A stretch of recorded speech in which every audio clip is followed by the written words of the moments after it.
तो दोस्तों, जिसका हमें इंतजार था वो पल आ गया। ऑपरेशन सिंदूर हो गया है शुरू।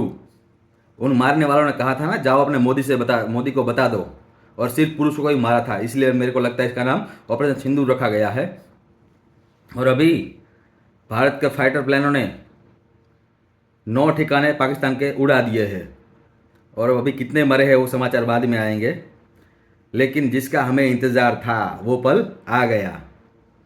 अब चुन चुन के बदला लो। जैसे मोदी जी के द्वारा भेजी गई अपनी आर्मी उधर चुन चुन के बदला ले रही है, वैसे ही आप इधर चुन चुन के बदला लो। जिन्होंने मोदी को गालियां दी है ना, उनको चुन चुन के उनकी पोस्ट में जाकर जवाब दो।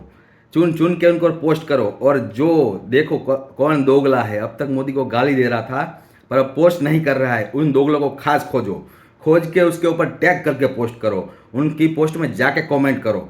अभी से अब तांडव मचाओ, अब अपना समय है। जय जय हिंद, मजा आ गया।